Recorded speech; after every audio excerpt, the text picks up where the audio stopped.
Hello and welcome to the live series podcast where I bring to you some of the best technology leaders across Europe who are prepared to give up their time to share their expertise, stories and ideas and a way to bring the tech community together and inspire the next generation of software development professionals. Today I'm delighted to be joined by Ivan Kalev, who's the Head of Engineering at Plantix. So Plantix are a technology company within the agricultural sector. Their product is the most downloaded app for farmers in the world, and it helps millions of global users identify diseases and nutrition deficiencies across their crops using AI and research. So Ivan, it's great to have you on the podcast. How are you today? Very well. Thanks for the kind introduction and happy to be here with you today. Good. Great to have you on. So as always, I tend to ask people initially just to give the listeners a little bit of an overview of your background. You started off in software engineering and how you progressed into a software engineering leader. I tend to start with a bit of a deeper overview of my background because sometimes people find it difficult to grasp simply because it's quite diverse. I love diversity, and as someone who has studied a bit of biology in my past, I appreciate evolution and how diversity is at the heart of it. My parents are medical people. My father is a doctor, for example. My mother is a microbiologist. So I've always been interested in healthcare and that domain, understanding how human bodies work, disease, etc. But on the other hand, I was clearly also interested in engineering from a very young age. At the age of 10, I was obsessed, for example, with the idea of building a rocket. Of course, my parents were not too excited about this because at least half of them exploded. That's inevitable. But in any case, engineering was definitely fascinating for me. And at some point, I heard the word bioinformatics and my mind exploded. Bioinformatics, like combining these two things I really care about, technology and engineering, and biochemistry. So bioinformatics, for the uninitiated, is basically applying computational methods to solving problems in the domain of disease, biochemistry, molecular biology. And we've just witnessed one of the biggest discoveries in this regard very recently, the protein folding problem, a fundamental problem that will help us in cases like solving the corona disease. Yeah. Was more or less solved to an extent, which is a big breakthrough. So I started in bioinformatics and I got a degree in biochemistry because technology was kind of more accessible. You could read books, you could solve problems and get better at it in your bedroom. But you can't study biochemistry in your bedroom because you need a lab and a lot of mentorship. So I got a degree in this domain in genetic engineering, molecular biology, biochemistry, and then I started working in a bioinformatics company. And this is also my first tech job and my first job ever. So gradually I was getting better and better at programming and computer science. But I decided also to get very serious about the computer science part of things. And I moved to Germany without speaking a word German at all, to the south of Germany, which is more challenging because in Berlin you can get away with English, and in southern Germany not so much. So I got an offer from Max Planck in Tübingen, and I did my PhD in bioinformatics there, which was my hardcore introduction to computer science. Very valuable, very important. Cool. After that, I moved to Dublin, the Silicon Valley of Europe, or so they say. There are lots of tech companies in Dublin: Google, Facebook, Amazon, etc., Microsoft. I started in a stock trading company, which is pretty challenging, completely different domain. You already get the point. I like bridging different disciplines, different domains, because this is the interesting part, right? When you become over specialized in one thing, you're pretty good at it, but maybe your horizon is pretty limited in some regards. When you're a jack of all trades, maybe you never reach dev, But Yeah. how about you get really good at multiple things? And then you can bridge those domains and then solve problems in a way probably nobody thought about with the same mindset before. So I worked in stock trading for a while, very challenging problems as well there. But what was missing was the purpose and also stock trading. What do stocks bring to this world? It's a controversial topic a bit. So after this, I moved to Qualtrics, which is a cloud company you may have heard of. Very interesting people on board, lots of people from Google, Amazon, and Microsoft to learn from, all excellent engineers, high performance teams. Yeah. Very intense environment, very Googly-like, and yeah. I really enjoyed that. We also had very interesting people on board, like the CTO is John Timpson, who was a manager whose team built Alexa at Amazon. Wow. And the company was founded by Jared Smith and Ryan Smith. Jared Smith is a famous Googler who built Google in China. Really amazing people. Cool. So that was my first introduction also to the cloud. And that was also good domain to dive into because there's a whole lot of scaling problems to deal with. And that's the interesting stuff for me. At some point, though, with my German wife, we decided it's time to go back closer to our families and start a family ourselves. And here we are in Berlin. I joined Plantix just a year ago, basically. When they approached me, it immediately clicked because it's an agri-tech company. It's going back to bioinformatics for me. You know, this is where I belong. Yeah. So yeah, that's pretty much my background so far. And that's and obviously with Plantix, it gives you you know, when we were talking there about the finance sector and stocks and shares and about the purpose, I suppose working for a business like Plantix, it certainly gives you that purpose. Exactly. That you're interested in. Exactly. That's obviously a big part of motivation. I told you, and there's no coincidence I started with this. I've always been into healthcare and solving problems that bring something to humanity, and you know, solving diseases or improving the quality of life. And it immediately grabbed me the idea because it's a very genuine idea. Plantix started as a university project, a bunch of friends doing good work, trying to help farmers in India. You may have heard of the suicides in India. One of the saddest things I've ever heard in my life.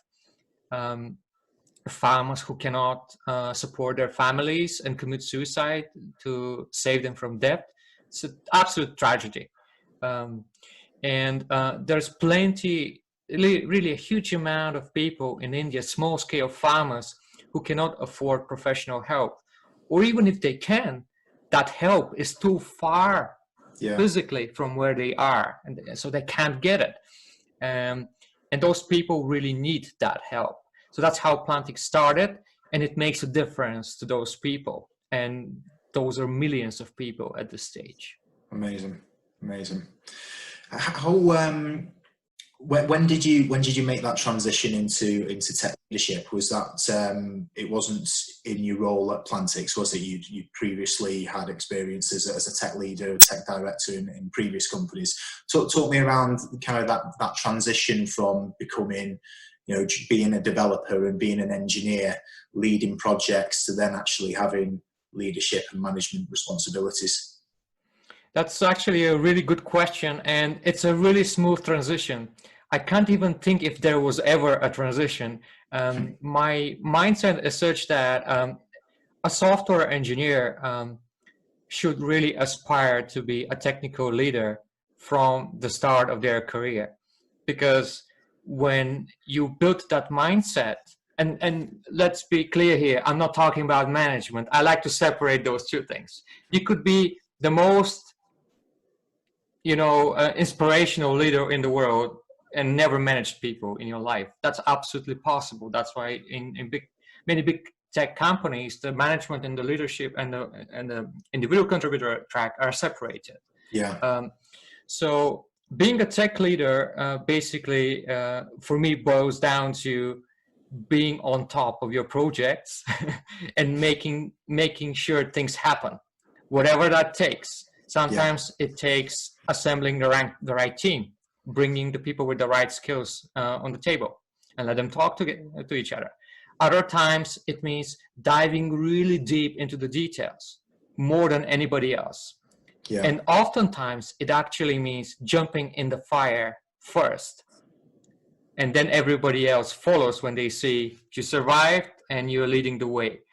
So I tend to have this instinct, I'm intuitive about certain things, not so much about other things, but I've always had the intuition of what I need to do to achieve a goal, both tech and non-tech wise. And I think that's where the mind shift started for me, realizing that software engineering is way more than coding.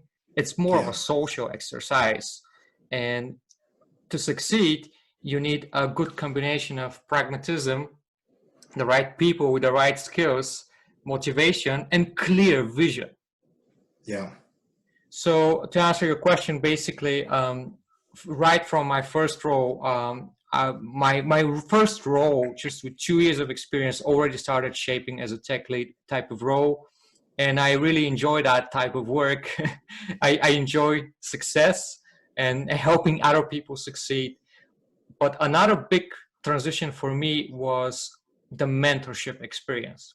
Right from my first role, I had more junior people to take care of for their well-being, helping them grow, helping them learn what I learned the hard way. This is what really cultivated those skills for me. Amazing. Okay. So just going back to your role then at Plantix at the moment, what's your kind of responsibility, I suppose, and from a leadership perspective in managing that team? So at the moment, the engineers, first of all, I forgot to mention that Plantix is now a slightly bigger company than when I joined. Shortly after I did, we joined forces with another startup in India called Salesby. Now we're one team. Mm-hmm. And now we have more than one engineering team, one in Berlin and one in Indore in India. So the engineering department here in Berlin, we're around 15 people at the moment. So I do a lot of architectural work and day-to-day management of the whole team. Sometimes this could mean a lot of technical work, writing design documents, helping with architecture reviews and decisions. Other times it could mean fixing the most difficult bug. Other times it could mean project management and not doing technical work at all. If you're on this track, you need to be prepared for all of this. Yeah. Right. Your days could vary tremendously. So my job in Plantix is number one goal: build a high performance engineering team. We started with hiring people last year, and rebuilding that part of the company and building new infrastructure. So that's number one goal. Set up really solid technical infrastructure for the future and for scaling the company.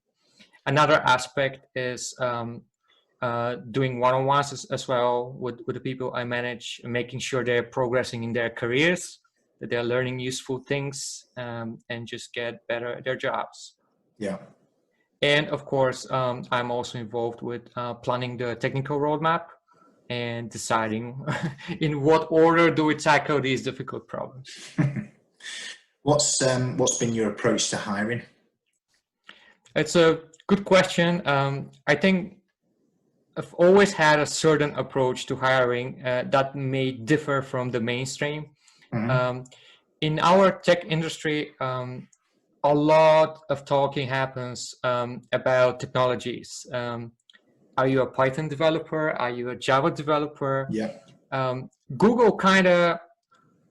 started shaking this conception really hard, together with Amazon and Facebook and Microsoft.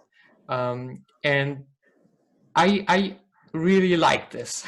When I joined Qualtrics, I experienced a brand new, radically different approach to hiring that is quite popular these days in big tech companies.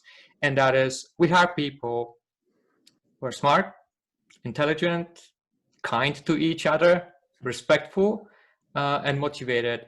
But we don't care what tools they've used in the past. We care what problems they can solve, because we are not solving easy problems, right? We're doing things that people have not done before. It's a difficult hiring process with an extremely hiring bar. And I share that. Even before I experienced it firsthand in Qualtrics, I was already with this mindset. And when I joined Qualtrics, one of the first things Jared told us is to not compromise the hiring bar. I do not care if you can hire people in Dublin. You cannot compromise the hiring bar. Really important. We, of course, in Plantix, we don't copy mindlessly anything we've read in the Google books or we've experienced, but we apply a lot of these principles. We're trying to establish this high hiring bar in the company and hire great problem solvers, not specialists in tools. We believe a great problem solver will learn a tool within a few days, whatever time it takes. It's usually really quick. This is the mindset I'm looking for. Yeah.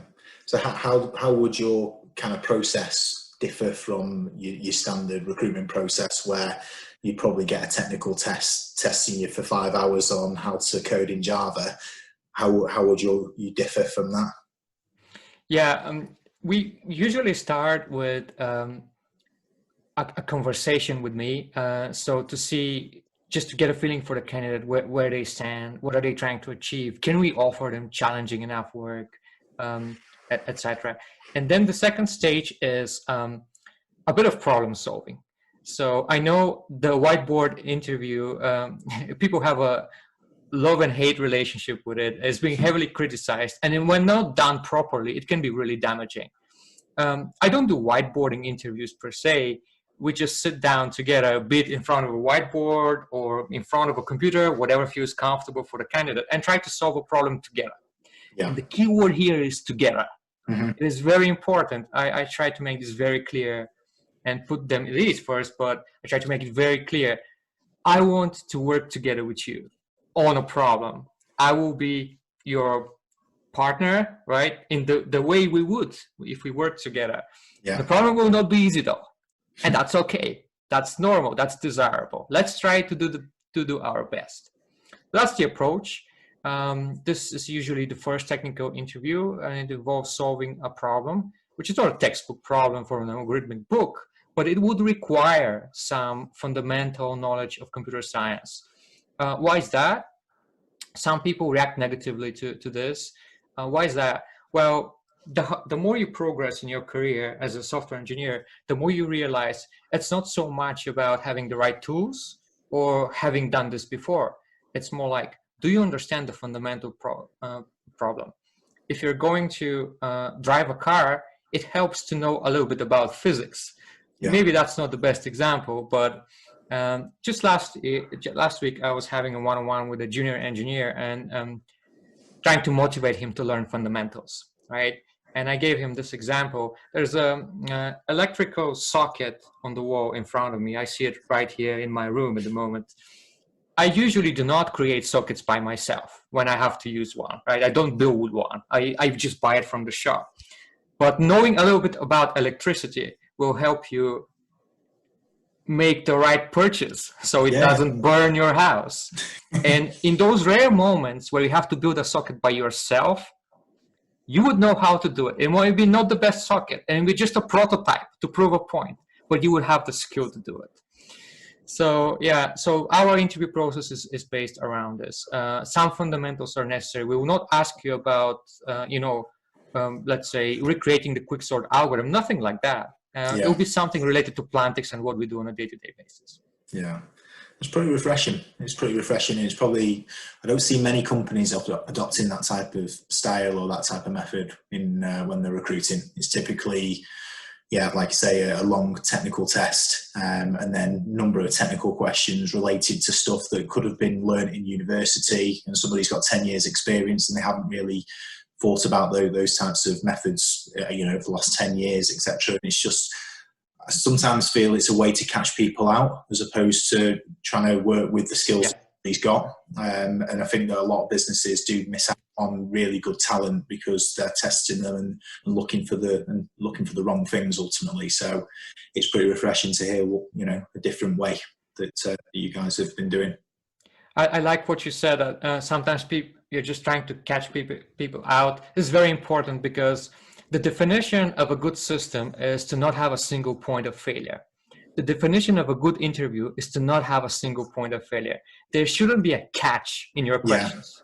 Yeah. Mm-hmm. A person who is capable of logical reasoning should be able to solve the problem step by step. There shouldn't be one trick that they need to know to solve it. Yeah, exactly. How have, I suppose this probably ties hand in hand, but how have you been able to build kind of high performing engineering teams? The usual approach is really, it starts with the bar. When you apply a consistent bar, mm-hmm. and this is done via hiring committee, if you're familiar with the concept, when you know we have applied the bar consistently, you already know you have people who are not just smart in terms of IQ, mathematically smart, but also who fit in the culture. And they bring something new to the team at the same time. That's very important. Diversity, it doesn't mean we're looking for people who look like me or behave like me. It means we're looking for people who are capable of leading themselves and solving difficult problems. When you bring those people into a company, something magical happens. It cannot be explained. It changes the nature of the system. It's like super linear performance. There's this type of energy that you can't experience otherwise. These people are hungry for knowledge. They're hungry for solving problems, the right ones, and arguing about the right things. What often happens in tech environments is developers sometimes tend to argue a lot about foolish things. To give you an example, imagine we argue about, do you like banana? I know people who don't like banana. I do, but do you? Do you like banana? I like banana. Yeah, but some people don't. So me and you may argue, banana is the best fruit. We should only eat banana, right? And someone comes along and says, no, apple is the best fruit. What is best? What does best mean? It's just a preference. It's taste, right? The right argument here is it healthy to use to eat banana if you have disease of type whatever it is, right? For example, it is not healthy to eat grapefruit if you're taking medications. There is a scientific fact. It is bad for your liver, right? And this is the type of discussion you want to have. And this is how a high-performance team gels. People start having productive conversations about the right topics, about the right details, getting to the bottom of the problem quick and solving it correctly. Cool. The other big component of high-performance teams is how people treat each other, really. The last thing you probably want when building a high-performance team is to end up with what we call a bunch of alpha geeks, people with extreme amount of confidence, very, very smart in terms of problem solving. You know, the mathematical brain is really developed, but the way they treat other people is not kind. And the industry is full of these examples. And sometimes they are high-profile people, but the way they treat other people, the social aspect of building software is neglected. And then basically doors get closed before they even see them. This limits their potential, and it's not nice. Yeah, no, I get that. What's a little bit of a looking into the future? What do you think is the biggest challenge over the coming years for the tech sector? In general or in Plantix? In general, well, both really. Yeah. Mainly in general, but if there was something maybe you've highlighted for Plantix, that could tie in quite nicely as well. Yeah, in general for our industry, I do think that we are at a point where complexity is starting to killing technology. starts killing technology, and I'll explain why. If you were born like with a specific set of services around you when you started your life in your hometown, you believe they're like for granted, like cars exist, water pipes exist. But then if a global war starts, hopefully not, all of these things will be gone. And then you realize that we're back at fighting nature, right? Back to the basics. So I think the tech industry is going through a bit about this and this way. If you're a junior developer these days, the amount of knowledge is overwhelming. It is not uncommon for developers to spend years trying to learn tools, languages, frameworks, and there are so many of them. Yeah. There's even a website called JavaScript Frameworks Since Midnight. It gives you the number of JavaScript frameworks that emerged since midnight. So this is the wrong track, honestly. The right track is to get back to the fundamentals, learn a bit about fundamental algorithms, data structures, database theory, software engineering principles. This is how you navigate the complexity. I don't know where this is going, but something needs to be done about it. People need to realize that we need to get better at navigating this complexity and this vast amount of tools. Otherwise, the industry is shifting into a direction that I really do not like. Yeah. No, I get that. There's a running joke in Amicus about the amount of frameworks that are in JavaScript, because it's one of our specialisms that we recruit for, and every single month or week there seems to be a new version of a new framework or a new version of another framework, etc. So it must be an absolute nightmare for developers.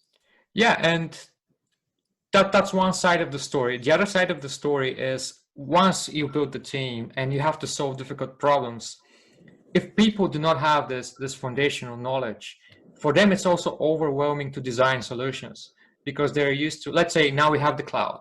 Everybody uses one of the three providers or so. Yeah. So how do you go about building a new system? Do you just try to do it with whatever AWS provides you? You try to use every possible service and technology that you see in your AWS account? Or do you try to solve the problem from first principles? The last thing we want to end up with is a complex solution to a simple problem. That is really expensive for a business, because developer time is expensive. If you have to support a complex system, that's a lot of money. And I mean, Einstein has said it, things should be as simple as possible, just not simpler. You need to find the right amount of simplicity and the right amount of elegance. And that's difficult. That's difficult, but should be our primary goal. Yeah. Okay. Finally, Ivan, if there was one piece of advice that you'd give to any up-and-coming development professional who's looking to make a step into software engineering leadership, what would it be? Number one, stay humble. Stay humble and stay curious. To be a technical leader, building technical teams is not that different from building systems. It should be elegant, it should be clean, and it should scale.